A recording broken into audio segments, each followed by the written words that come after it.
जय हिंद दोस्तों, मेरा नाम है रुपेंद्र कुमार शर्मा। आप देख रहे हैं शर्मा कोचिंग क्लासेस। अगर आप नए स्टूडेंट हैं तो सब्सक्राइब ज़रूर करेंगे, बेल आइकन को हिट ज़रूर करेंगे, लाइक कर देना ताकि मेरी सारी वीडियो आपके वॉल में, आपके ब्राउज़र में दिखाई दे। ठीक है। अगला बता दूं मैं आपको कि ये हमारे कुछ सोशल मीडिया प्लेटफॉर्म है, इससे बिल्कुल जुड़ जाइए टेलीग्राम से शर्मा कोचिंग क्लासेस के, ताकि हमारे वीडियो की सारी नोटिफिकेशन आपको वहां से मिल सके। अगर आप इंस्टाग्राम चलाते हो तो फॉलो कर लीजिए, और ये मेरा व्हाट्सअप नंबर है। अगर आपको पेड क्लासेस लेनी है, पीडीएफ लेनी है, स्टडी मटेरियल लेनी है, आप इसमें मुझसे ज्वाइन करके बात कर सकते हो। ठीक है। ये है केमिस्ट्री की सेकंड क्लास, पहली क्लास अपलोड हो चुकी है, जाके देख लीजिए। अब देखते हैं, हम चालू करते हैं आज की पहले टॉपिक। हम चालू कर रहे हैं अम्ल। ये है अम्ल पे रहेगा, ये सेकंड थ्योरी क्लास है, अम्ल पे रहेगा। अम्ल के बारे में हम पूरी जानकारी लेंगे, बिल्कुल अम्ल क्या है, क्षार क्या होता है, इसकी क्लासेस कंटिन्यू रहेगी। अम्ल के बारे में हम देखेंगे। ये आपके पास दिख रहा है अम्ल। अम्ल के बारे में आप देखेंगे एग्जाम में क्वेश्चन क्या बनता है, हमको क्या पढ़ना है और क्या होता है। पहला पॉइंट है कि अम्ल वे पदार्थ होते हैं जो किसी दूसरे पदार्थ पर प्रोटॉन देता है। याद रखना, अम्ल हमेशा प्रोटॉन देता है, ये लाइन आप नहीं भूलना। ठीक है। अम्ल वह पदार्थ होता है जो जलीय विलयन में हाइड्रोजन प्लस देता है। एग्जाम्पल के लिए देख लो, हाइड्रोक्लोरिक एसिड में जलीय विलयन में आयनित होता है। देखो HCl होता है, जब ये टूटेगा तो H धन होगा और क्लोरीन माइनस में जाता है। ठीक है। याद रखिए, हमेशा अम्ल जलीय विलयन को क्या देता है, हाइड्रोजन प्लस देता है। ये एग्जाम में पूछ सकता है, इसको ध्यान रखना। और इंपॉर्टेंट चीज समझा रहा हूं इसमें, उसको भी फोकस करना। देखो इसमें दिख रहा है कि अम्लों के प्रमुख एग्जाम्पल, अमाशय रस में हाइड्रोक्लोरिक अम्ल होता है। ठीक है, उसको क्या बोलते हैं, HCl। शीतल पेय में कार्बनिक अम्ल होता है, क्या बोलते हैं उसको, H2CO3। नींबू व कई फलों में एस्कॉर्बिक अम्ल होता है, क्या बोलते हैं इसको, विटामिन C। संतरे और नींबू में साइट्रिक अम्ल होता है।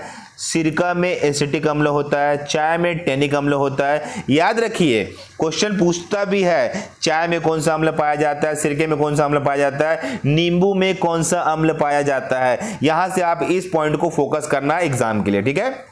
आगे आप देखेंगे, नाइट्रिक अम्ल का फॉर्मूला पूछ सकता है HNO3, और सल्फ्यूरिक अम्ल का फॉर्मूला सबको पता है H2SO4। ये अम्ल का डिटेल है, इंपॉर्टेंट अम्ल है, बिल्कुल ध्यान रखना। याद रखना, ये सबको H प्लस देता है, हाइड्रोजन प्लस देता है, इस चीज को याद रखना।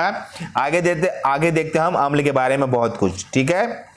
टाइप्स ऑफ एसिड, एसिड कितने प्रकार के होते हैं उसको हम अब देखेंगे, चर्चा पे लाएंगे, डिस्कशन पे लाएंगे, है ना। याद रखिए, थ्योरी देखिए, 1 बजे इसकी टेस्ट सीरीज होती है केमिस्ट्री की, आप आइए लाइव टेस्ट दीजिए। ठीक है। देखेंगे इसमें अम्ल के प्रकार, ये आपके स्क्रीन में लग गया है। अम्ल के प्रकार, टाइप्स ऑफ एसिड। पहला होता है हाइड्रोजनी अम्ल। क्या होता है, हाइड्रोजनी अम्ल। जिन अम्लों में हाइड्रोजन परमाणु उपस्थित व ऑक्सीजन परमाणु अनुपस्थित रहता है, उन्हें हाइड्रोजनी अम्ल कहते हैं। याद रखिए, जिन अम्लों में हाइड्रोजन परमाणु उपस्थित रहता है और ऑक्सीजन परमाणु अनुपस्थित रहता है, एब्सेंट रहता है, उसे हाइड्रोजनी अम्ल कहते हैं। एग्जाम्पल देख लेंगे, जैसे HCl हाइड्रोक्लोरिक अम्ल, HCN हाइड्रो रासायनिक अम्ल, HBr हाइड्रोब्रोमिक अम्ल। पूछ सकता है कि इनमें से हाइड्रोजनी अम्ल कौन सा है, और 4 ऑप्शन दे सकता है एग्जाम में। यहां पे ध्यान रखना, याद रखना, वहां पे हाइड्रोजन प्रेजेंट रहेगा, ऑक्सीजन एब्सेंट रहेगा, सेम कंटेंट को बोलते हैं हाइड्रोजनी अम्ल। ठीक है। इसमें अगला देखेंगे आप लोग, अगला पॉइंट है ऑक्सी अम्ल। जिन अम्लों में ऑक्सीजन व हाइड्रोजन दोनों ही परमाणु उपस्थित होते हैं, ऑक्सी अम्ल कहलाते हैं। जैसे एग्जांपल देख लो, H2SO4 सल्फ्यूरिक अम्ल, HNO3 नाइट्रिक अम्ल और H2CO3 कार्बनिक अम्ल। मतलब कहने का मतलब इसमें हाइड्रोजन भी है और ऑक्सीजन भी प्रेजेंट है। ठीक है। ये कैटेगरी समझ लेना कि हाइड्रोजनी क्या होता है और ऑक्सी अम्ल क्या होता है, यहां से भी एग्जाम में क्वेश्चन आते हैं। थ्योरी कर लीजिए और 1 बजे टेस्ट देने पहुंच जाइए। ठीक है। आगे देखेंगे अम्ल की प्रॉपर्टीज। अम्ल की क्या क्या प्रॉपर्टीज होती है देख लेंगे। स्वाद देखेंगे, कुछ खाद्य पदार्थ का स्वाद खट्टा होता है, जैसे कच्चे फल, नींबू, सिरका, बासी दूध खट्टा स्वाद में मौजूद अम्ल के कारण ही आता है। अतः हम कह सकते हैं कि अम्ल का स्वाद खट्टा होता है, पर विशेष रूप से तनु अम्ल के लिए यह सत्य है। पर ये मोटा मोटी याद रखना कि अम्ल का स्वाद खट्टा ही होता है। अगला पॉइंट, इनकी धातुओं से अभिक्रिया करने पर हाइड्रोजन गैस मुक्त होती है। जब भी यह धातु के साथ रिएक्शन करेंगे आपका हाइड्रोजन गैस ही मुक्त होगा, याद रखना। अगला आपके पास है, यह मेथाइल ऑरेंज व नीले लिटमस को लाल कर देता है। ठीक है, मेथाइल ऑरेंज व नीले लिटमस को लाल करता है। ठीक है, अम्ल नीले लिटमस को लाल करता है, ये तो सब जानते हैं। यह मेथाइल ऑरेंज को भी लाल कर देता है। ठीक है, अम्ल क्षार से अभिक्रिया करके लवण या सॉल्ट जल को बनाता है। ठीक है, ये सब पॉइंट्स है, ये सब आपको आपके दिमाग में डाला जा रहा है कि अम्ल का काम क्या है। पर तैयारी होगी टेस्ट सीरीज से, ठीक है ना। 1 बजे है, ज्वाइन कीजिए। अगला आप देखेंगे यूज ऑफ एसिड। हम देखेंगे यूज ऑफ एसिड, एसिड के इस्तेमाल क्या क्या है। ठीक है, कहाँ कहाँ पे भी होते हैं। यहाँ पे देखेंगे कि अम्ल का उपयोग या यूज ऑफ एसिड, पहला है एसिटिक अम्ल, फॉर्मूला याद रखेंगे CH3COOH। इसका उपयोग सिरका निर्माण में व खाद्य पदार्थ के फूड प्रोसेसिंग में विलायक के रूप में एसीटोन बनाने में किया जाता है। ठीक है, याद रखिए यूज ऑफ एसिड आपको याद रखना है। मतलब एसिटिक अम्ल का उपयोग कहां पे होता है, सबसे महत्वपूर्ण है सिरका के निर्माण में होता है, और जो खाद्य पदार्थों के फूड प्रोसेसिंग में होता है, याद रखिए इसको मिला के फूड का प्रोसेस किया जाता है। ठीक है, अगला आप देखेंगे इसमें जो पॉइंट है ना। अब सेकंड है बेंजोइक अम्ल। बेंजोइक अम्ल के बारे में देखेंगे, देख लो इसमें जो कहानी है इसमें समझना। संकेत के रूप में अम्लों की उपस्थिति का रंग समझना। संकेत, अगर लिटमस है तो अम्लीय माध्यम में वो क्या दिखाई देगा, लाल। ये है फिनाफेथलीन, ये क्या दिखेगा, रंगहीन रंग रहित, और ये है मिथाइल ऑरेंज, क्या दिखेगा, लाल। आता है चीजें समझेंगे, डायरेक्ट पूछता है कि अम्ल नीले लिटमस को लाल कर देता है और मिथाइल ऑरेंज को भी लाल कर देता है। ये पॉइंट है, यहां से समझना, याद करने वाला ये टॉपिक है आपका। ठीक है, अगला आप देखेंगे इंपॉर्टेंट डेटा। इंपॉर्टेंट डेटा में आपके एग्जाम बेस के क्वेश्चन को कवर किया गया है। क्या है देखेंगे डेटा क्या क्या है। पहला आपके पास है कुछ पदार्थ में मौजूद अम्ल। पदार्थ, नींबू के रस में साइट्रिक अम्ल व एस्कॉर्बिक अम्ल होता है विटामिन सी के कारण। याद रखना नींबू खट्टा होता है और अम्ल भी स्वाद में खट्टा होता है, आपने अभी पढ़ा है।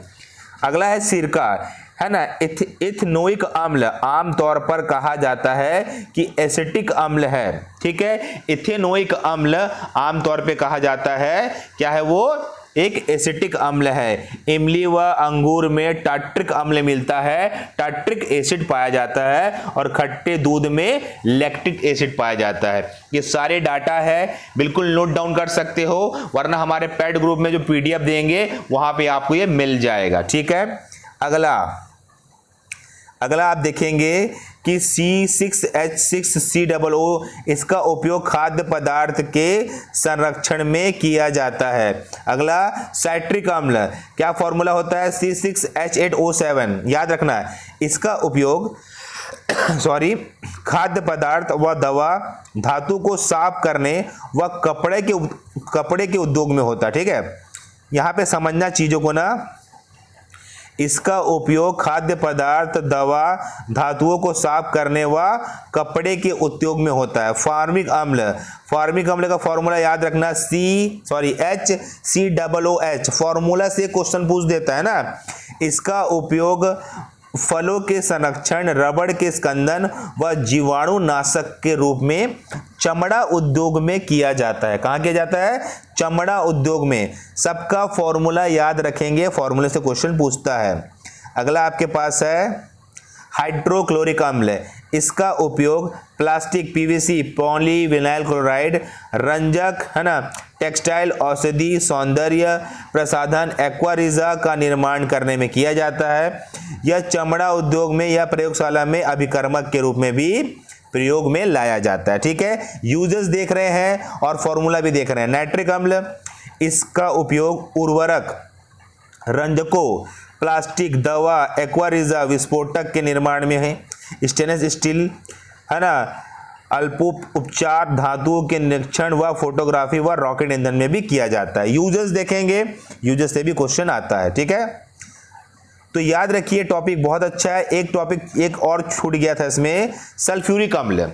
सल्फ्यूरिक एसिड का फॉर्मूला H2SO4 होता है, याद रखना है। इसका उपयोग पेट्रोलियम के शोधन में, वर्णकों के प्रलोपों में, रंजकों में, मध्यवर्तियों को उत्पादन में, अपमार्जन में, उद्योग में, तथा देख लीजिए कहाँ कहाँ होता है, धातु कर्मियों के प्रक्रम में, संचायक बैटरी में, है ना, ये सब जगह इसका इस्तेमाल होता है। पर याद रखना जो खास पॉइंट, इसका उपयोग पेट्रोलियम के शोधन में होता है, इसका उत्पादन अपमार्जों के उद्योग में होता है और बैटरी में होता है। इस 3-4 पॉइंट को आप समझ के रखेंगे। ठीक है ना, आगे देखते हैं। आगे हमारे पास क्या, ऑक्जेलिक अम्ल, ये भी अच्छा अम्ल है। ऑक्जेलिक अम्ल के बारे में जानेंगे। फॉर्मूला है H2C2O4। इसका उपयोग फोटोग्राफी में, कपड़ों की रंगाई व छपाई में, और चमड़े के विरंजन में, और कपड़ों से साहिबा, है ना, जंग के दाग धब्बे हटाने में किया जाता है। देखो साहिबा नहीं है, कपड़ों में लगे जंग के दाग को हटाने में किया जाता है ऑक्जेलिक अम्ल का उपयोग। यूजेस देख लिया, रंग बदलते कैसे देख लिया, टाइप्स देख लिया, अम्ल क्या होता आपने जान लिया। यही टॉपिक को समझाने का मकसद था, है ना, यही इस टॉपिक को समझाने का मकसद था, है ना। अब इसमें समझेंगे इंपॉर्टेंट डाटा। इंपॉर्टेंट डेटा से एग्जाम में क्वेश्चन आता है। वीडियो को पूरा देखना, सारे डाउट भी क्लियर होते चलेंगे और बिल्कुल आपके एग्जाम की तैयारी भी होते चलेगी। ठीक है, देखो इंपॉर्टेंट डाटा को आराम से समझना।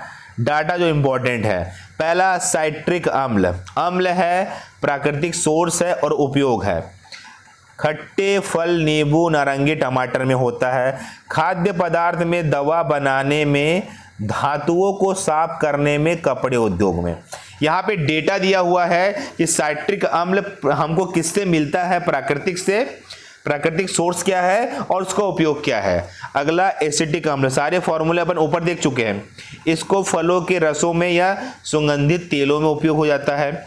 खट्टे खाद्य पदार्थ को सिरका बनाने में, एसीटोन बनाने में, विलायक के रूप में उपयोग होता है। ठीक है, समझते चलेंगे। ये जो आपके पास जो टेबल है वो बहुत इंपॉर्टेंट टेबल है। ठीक है, अगला आप देखेंगे इसमें फॉर्मिक अम्ल, ये लाल चींटियों के डंकों में होता है। ठीक है, इसका उपयोग फलों को संरक्षित रखने में व जीवाणुओं के रूप में चमड़ा व्यवसाय में व रबड़ के स्कंदन में होता है। भाई याद रखिए कि बिच्छुओं में भी पाया जाता है, उनके डंक में भी फॉर्मिक एसिड पाया जाता है। अगला है सल्फ्यूरिक अम्ल, हराकसिस, है ना, इसका उपयोग मेन होता है संचायक बैटरी में होता है, विस्फोटक के निर्माण में होता है, रंग औषधि निर्माण में और पेट्रोलियम के शोधन में, शोधन मतलब उसको शुद्ध करने में किया जाता है। अगला है नाइट्रिक अम्ल, फिटकरी व सोरा, इसका मेन सोर्स है ना। फिटकरी में, अम्लराज बनाने में और औषधि के उर्वरक बनाने में भी इसका निर्माण किया जाता है। अगला है आपके पास बेंजोइक अम्ल, घास, पत्ते, मूत्र में होते हैं, औषधि निर्माण व खाद्य पदार्थ के संरक्षण में, फोटोग्राफी में, चमड़े के विरंजक रूप में, कपड़े की छपाई, रंगाई और कपड़े के स्याही धब्बे हटाने में किया जाता है। याद रखिए फॉर्मूला, इनका प्राकृतिक सोर्स क्या है और उसका उपयोग क्या है, ये आपको ध्यान में रखना है। ऑक्जेलिक अम्ल सारले के वृक्ष से मिलता है ना। याद रखिए, देखो ये जो टॉपिक है ये इसका वाला था उपयोग, ये इसका वाला उपयोग था ना, एक साथ मैंने पढ़ दिया, तो दोनों का उपयोग आप समझ लो कहाँ कहाँ पे होता है। अगला है मौलिक अम्ल, सेब, केला, संतरा, छिलका, आलू, गाजर, सौंदर्य के प्रसाधनों में, त्वचा की सुरक्षा में इसका उपयोग होता है। कहने का मतलब ये है, आपको ये वीडियो आपने देख लिया, आपको देखना है कि इसका उपयोग कहाँ कहाँ पे होता है, प्राकृतिक सोर्स क्या है, याद रखिए, है ना। ये इसका था और ये इसका था यहाँ पे, ठीक है ना। आराम से पढ़ लेना पॉज करके, पर ये याद करना आपको ही पड़ेगा। हम समझा सकते हैं कि क्वेश्चन कैसे निकलेगा, और आप टेस्ट दीजिए, आपको और क्लियर होगा। ठीक है, तो याद रखिए, अगर आपको हमारी पेड क्लासेस ज्वाइन करना है तो आप इस नंबर पे कॉल कीजिए और हमारे टेलीग्राम से ऐड हो जाइए। याद रखिए, पेड क्लासेस में पूरा पीडीएफ दिया जाएगा, प्राइवेट वीडियो लिंक्स दिए जाएंगे, टेस्ट सीरीज दिया जाएगा और सब कुछ दिया जाएगा जो हम आपको तैयारी करने के लिए देंगे आपके सिलेबस के अनुसार से। अगर आपको ज्वाइन करना है, नंबर पे कॉल करके ज्वाइन कीजिए और टेलीग्राम में बिल्कुल जुड़ जाइए। डेमो पीडीएफ के लिए भी आप मुझे कॉल कर सकते हैं। ओके, धन्यवाद, थैंक यू।